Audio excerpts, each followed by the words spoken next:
আসলে দীর্ঘ আমরা 2 বছর আজকে একটু একটু করে ভাঙতে ভাঙতে আমাদের এই যে আশেপাশে যে বাড়িঘরগুলো দেখতেছেন, আমরা কোনো 5-6 বাড়ি ভেঙে ভেঙে আমরা এই লাস্টে এই জায়গায় এসে বসেছি।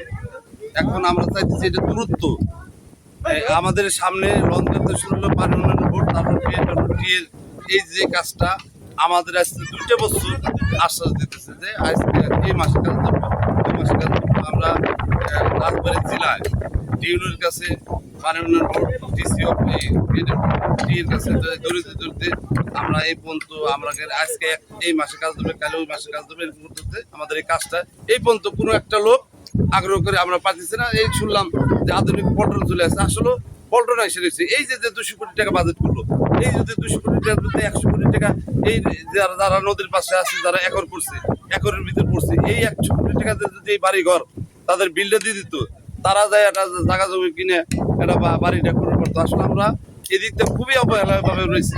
দেখেন আমরা এই যে একটা ফসল, একটা বাড়ি ঘর, কোনো কিছু আমরা করে পারতেছি না।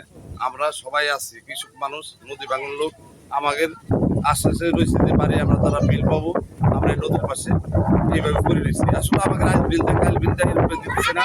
দেখেন আমরা চিন্তা করে যে বসে বসে খাইতেছি। আসলে আমাদের 50 হওয়ার পর এই দূরত্বে ঘাটে 10,000 লোক বেকার হয়ে গেছে। বেকারের মধ্যেও তারপরেও আমরা যে প্রধানমন্ত্রী যে পদ্মা সেতু যে ব্রিজটা করছে, তারা আমরা স্বাগত জানাই, ধন্যবাদ জানাই। আমাদের দক্ষিণবঙ্গের যত লোক আছে তারা আমরা সবাই উপকার পেতেছি। আমরাও চাইতেছি দূরত্ব ঘাটটার পাশাপাশি যদি আমার নদী শাসনটা হইতো, এই মানুষটা যে কি উপকার পাইতো, মানে আমরা তো রিলিফ সিলিফ চাইতেছি না। আমার সাধারণ মানুষ এরা বলতেছে আমার নদীর শাসনটা করুক, আমরা একটু ভিটে বাড়িতে থাকি, আমরা কিছু করে কাম করে আমরা খাটনি করেই তো খাবো। তা আমরা ইনশাল্লাহ আমরা মাননীয় প্রধানমন্ত্রীর কাছে আবেদন জানাই যে এটা অতি তাড়াতাড়ি দূরত্ব দিনে আমার এই নদীর শাসনটা হোক, আমরা এটি দাবি করতেছি। আমাদের দেখেন টিএর লোক আজকে কতদিন ধরে এই এই এই দেখেন সামনে যে গাছগুলো, এই জায়গাটায় আমাদের একটা স্কুল, এই চাঙ্গার পাড়ার স্কুলটা, এটা একটা রোড। আমাদের ছাত্র এই গাড়ি টাড়ি নিয়ে, রিক্সা নিয়ে, ওই স্কুলের ভ্যান নিয়ে হেঁদে যায়, সেই রোডটাই যে ভেঙে যেতেছে, সেই রোডটাও পর্যন্ত ভেঙে যেতেছে। মানে এইটা দলে তো বেশি না, 1500 বস্তা দিলেই করলে এই ভাঙনটা থেকে এই দেখারই লোকটা নাই।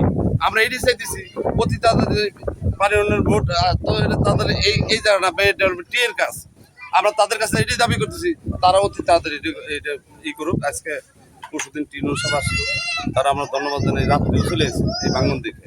আর শুধু যদি আমাদের কাজটা না আসে তারা কেমনি করবে, তারাও একটা সাথে সাথে টিএর যে চেয়ারম্যান তারা জানাইছে যে আপনি আসেন, দেখেন আপনারা নদী ভাঙন লোকের গরিব মানুষ কই যায় দাঁড়াবে, আপনার অতি তাড়াতাড়ি এই কাজটা ধরেন, আপনার নদী শাসন ধরেন করেন। আমরা তো আশায় তো আমরা শেষ হয়ে যাইতেছি, তারপর আমাকে এই সাধারণ এই ভাঙনটা ঠেকা দেন আপনার, এই আশাই করতেছি আমরা মাননীয় প্রধানমন্ত্রীর কাছে। আমার নদীর শাসনটা হোক, একটা পর্যটন হোক, আবার দূরত্বে ঘাটে সাবেক হোক, কিছু লোক হোক, আমরা এটাই চাই মাননীয় প্রধানমন্ত্রী।